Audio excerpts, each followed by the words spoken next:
Hello guys, bersama saya lagi dalam Alright Nova Channel. Habislah kita. Mungkin itu perkataan yang bakal atau keluar daripada Mahathir dan juga kroninya Daim Zainuddin yang hari ini disiasat ya. Sudah pendakwaan yang pertama sudah karena gagal mengisytiharkan harta, dan sekarang ini disiasat ya dalam konteks rasuah dan juga pengubahan wang haram. Jadi pendakwaan ini bukan satu, penyiasatan ini bukan hanya menjurus kepada gagal memberi ataupun gagal mengisytiharkan harta, tapi dalam banyak lagi. Itu antara kenyataan daripada Ketua Pesuruhjaya SPRM Azam Baqir, sahabat-sahabat semua. Jadi selepas disiasat baru Daim Zaim ini mengatakan mau selamatkan negara Malaysia. Tergelak habis Lokman Adam mendengar alasan ataupun kenyataan daripada kroni kepada Mahathir ini, sahabat-sahabat semua. Dan hari ini saya membawakan Anda pencerahan ya, apakah pendedahan yang dibuat oleh Lokman Adam ya, berkaitan dengan skandal melibatkan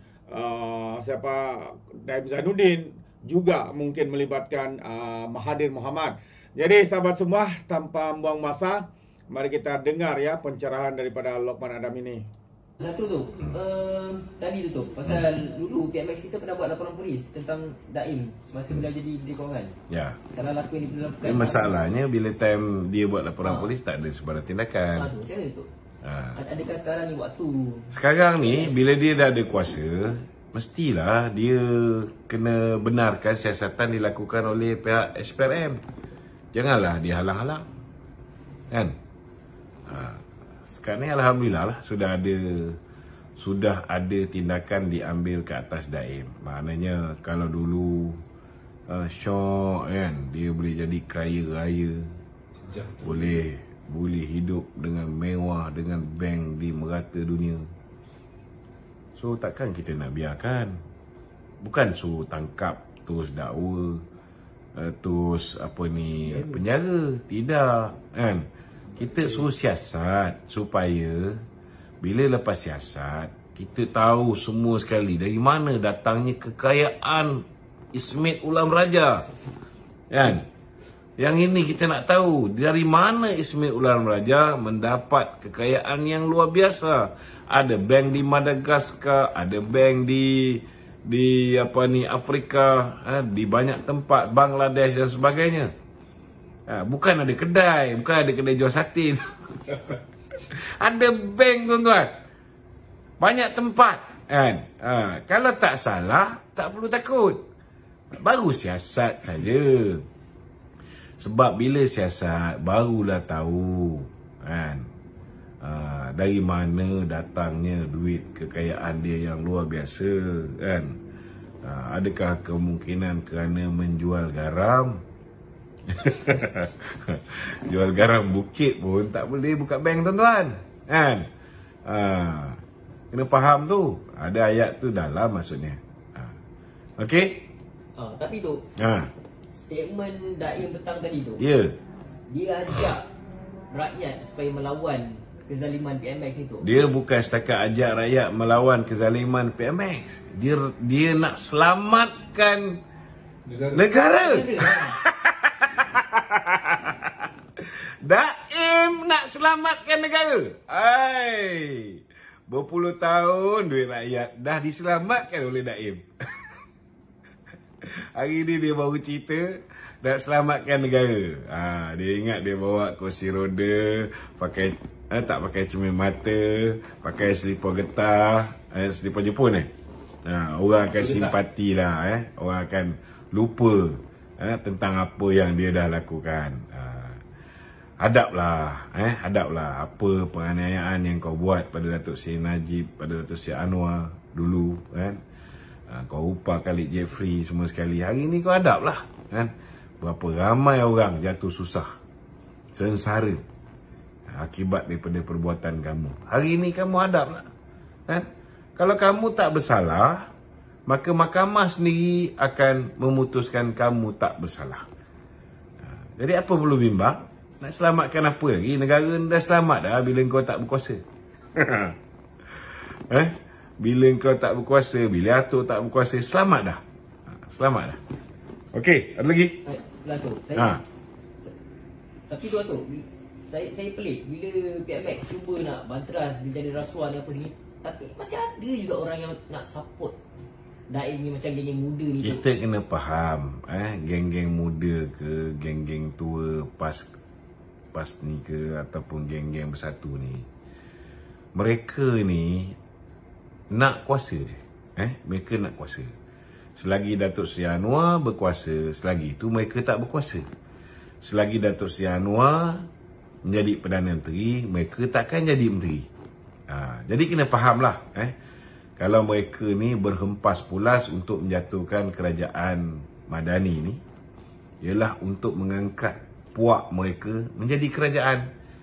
Kalaulah Muhyiddin ke, Azmin ke, Hamzah ke menjadi Perdana Menteri, mereka ada peluang untuk menjadi menteri. Mereka ada peluang untuk menjadi duta besar makan gaji buta. Itu kena faham. Tak ada lebih daripada itulah. Untuk menyelamatkan negara ke apa benda ni semua mengarut, tuan-tuan. Dia orang tak pernah fikir pun nak menyelamatkan nyawa, tuan-tuan. Kalau mereka fikir tentang menyelamatkan nyawa, tuan-tuan, bukan nak menyelamatkan tengkuk dia sebagai Perdana Menteri, dia tak lockdown satu negara tanpa memikir implikasi. Bila dia lockdown satu negara, rakyat tak boleh cari pendapatan secara sempurna, ekonomi runtuh, lingkup, negara dibeban dengan hutang. Bila tak ada pendapatan, dipinjam sana, pinjam sini, kan? Bila rakyat dah hilang income, rakyat terpaksa habiskan simpanan sepanjang tempoh PKP, kan? Kemudian tak cukup simpanan, rakyat merayu supaya kerajaan bagi peluang keluarkan duit KWSP. Dah keluar kali pertama, rakyat terpaksa merayu kali kedua, kali ketiga, kali keempat kali kerajaan kena bagi KWSP. Masih lagi minta. Masih tak selesai masalah. Lepas tu rakyat terpaksa pinjam dengan Along. Bila tak boleh bayar pinjaman, akhirnya ada yang mengambil jalan pintas nak menyelamatkan daripada keluarga teraniaya dan sebagainya, mereka bunuh diri. 143% peningkatan kadar bunuh diri zaman Muhyiddin Yassin. Inilah zaman kegelapan, tuan-tuan. Tapi ada juga bahalul yang undi Perikatan Nasional. Apa saya boleh buat, tuan-tuan? Tiap-tiap hari saya berceramah, bercakap dengan tuan-tuan. Bukan yang mendengar ni lah. Kalau mendengar ni biasanya okey. Kecuali puak-puak walaun yang mendengar ni, yang duk komen, duk walabot, kan? Yang ini dengar masuk telinga kiri, keluar telinga kanan. Ada dua orang nak masuk ni. Faris Muhammad. Assalamualaikum, Faris.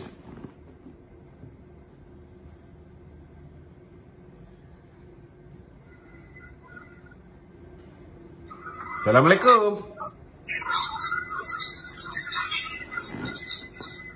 Goreng ikan ke? Assalamualaikum. Assalamualaikum.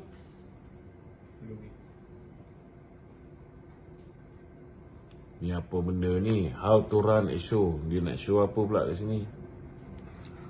Assalamualaikum, Tok. Waalaikumsalam. Okay, ada satu soalan ni, Tok.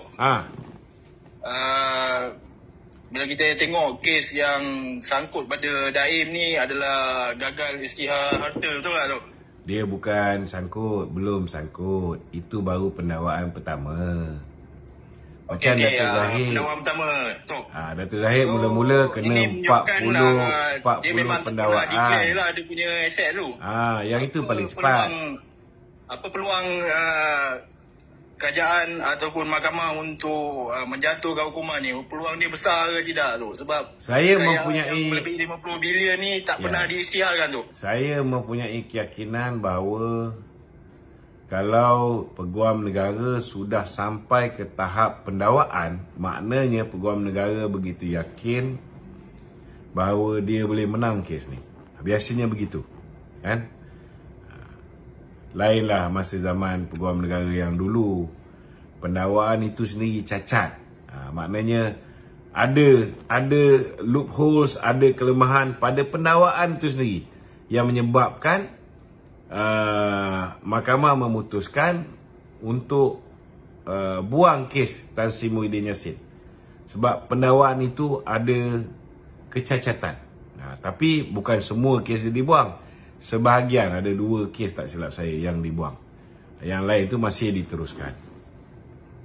Okey? Satu lagi soalan tu. Okey.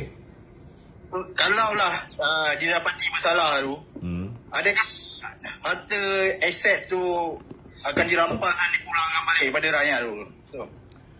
Saya rasa begitulah lebih kurang.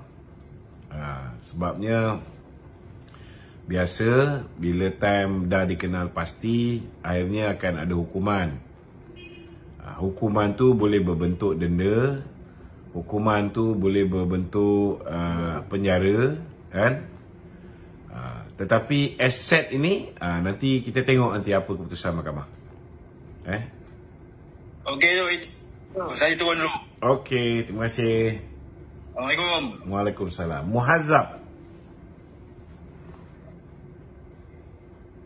Muhazzab, silakan Muhazzab. Assalamualaikum, Tok. Waalaikumsalam. Alhamdulillah, saya nak tanya sikit, Tok. Okay. Saya baca dalam berita tadi, Daim ada kata lah, there will be repercussions. Apa repercussion yang Datuk rasakan yang Daim boleh buat dengan keupayaan dia? Dengan keupayaan Daim ini, hanya seseorang yang, bagi saya lah, kalau tanya saya secara peribadi, satu orang yang betul-betul mempunyai kuasa kewangan yang luar biasa saja yang boleh memberi kesan kepada ekonomi negara. Dan saya tak terkejut kalau Daim boleh melakukan serangan kepada Bursa Saham Kuala Lumpur, boleh lakukan serangan. Kewangan mungkin, mata wang mungkin tak berapa kuat, tetapi kalau dia boleh beri kesan, maknanya memang Daim ini seorang penyamun besar yang telah meranapkan dan telah menyakau dana negara dengan luar biasa banyaknya, yang hari ini yang dapat dikesan aset harta yang diungkapkan oleh SPRM tu hanya sikit, hanya sikit berbanding dengan kekuatan sebenar yang tak dapat dikesan kerana Daim ni banyak letak proksi-proksi nama orang lain untuk memegang aset equity dia dalam mana-mana syarikat. So kalau dia sendiri kata ada repercussion, ada kesan sampingan yang boleh berlaku akibat daripada pendakwaan terhadap beliau, saya tak terkejut. Sebab saya yakin dia dah menjadi Menteri Kewangan kepada Mahathir ni begitu lama. Dia juga bukan hanya, saya yakin, ni keyakinan saya, mungkin bukan hanya duit dia, termasuk duit Mahathir. So memang dia boleh buat macam-macam pada Bursa Saham Kuala Lumpur, dan dia juga boleh buat terhadap mata wang kita. Tetapi yakinlah, kalau Daim sebegitu bodoh untuk mendedahkan bahawa duit yang dia rompak lebih daripada apa yang hari ini SPRM tahu, silakan. Buatlah apa dia nak buat, baik-baik orang tak tahu kemampuan dia, nilai sebenar diri dia. Kalau dia boleh rosakkan Bursa Saham Kuala Lumpur, maka orang akan tahu berapa aset dia yang sebenar. Okey. Saya, Tok, saya. Sama. Ada lagi? Saripudin. Ya, Cik Saripudin. Assalamualaikum.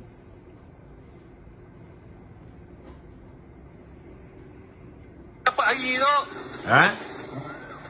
Halo, Tok. Assalamualaikum. Waalaikumsalam. Dah berzaman. Halo, Tok. Dah berzaman saya tunggu baru dapat dia naik, Tok. Ya ke?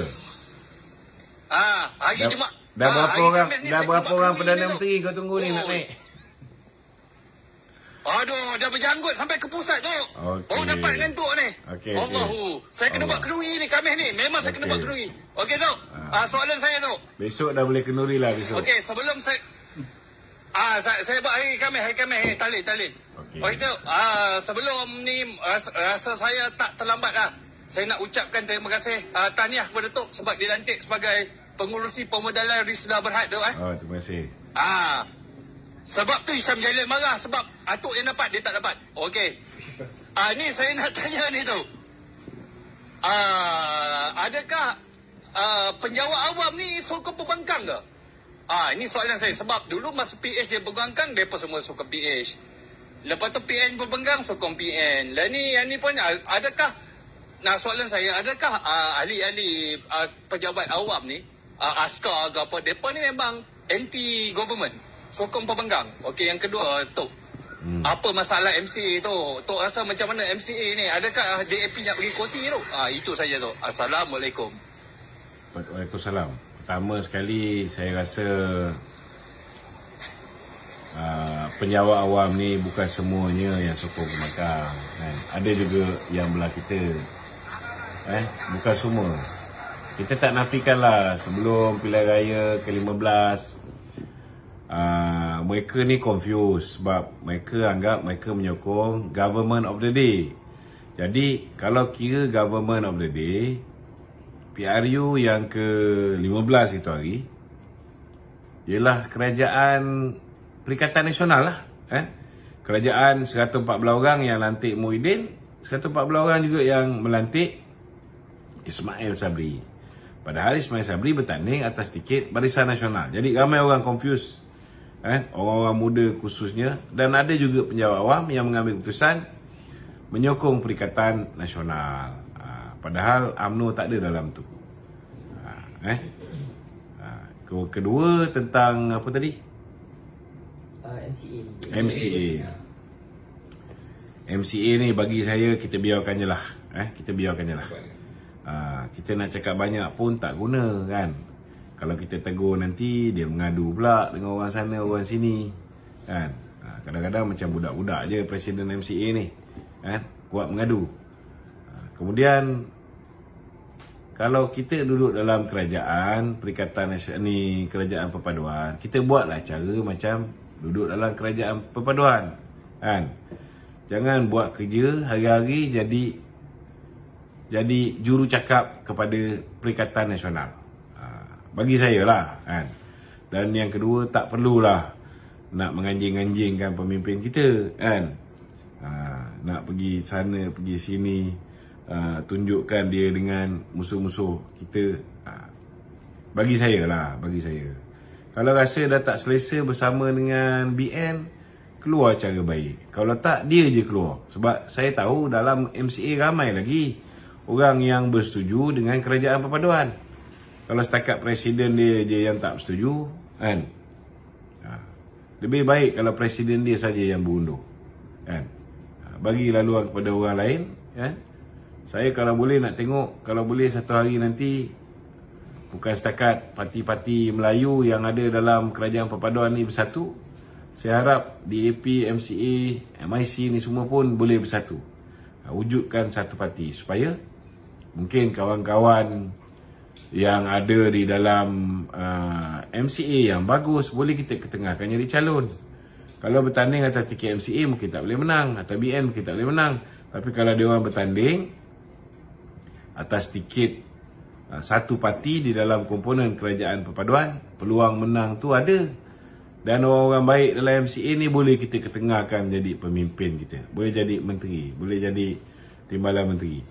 Itu lebih baik. Itu pandangan saya lah. Okey? Assalamualaikum. Tok, satu lagi Tok. Ini ada orang tanya, tapi saya Tok pernah jawab dululah. Dia tanya pasal pindaan perlembagaan bersatu dia tu.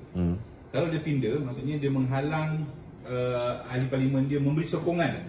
Adakah benda tu bertentangan dengan Akta Lompat Parti? Ataupun benda tu valid ke macam mana tu? Boleh. Dia boleh pindah perlembagaan dia. Sebab DAP pun walaupun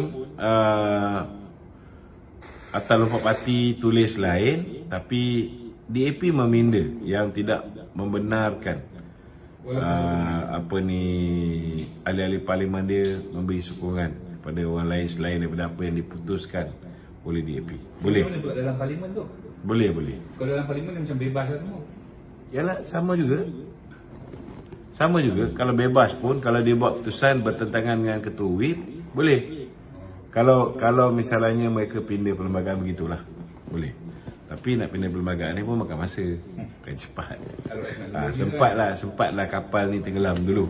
Sebab nak tunggu RS dulu tu.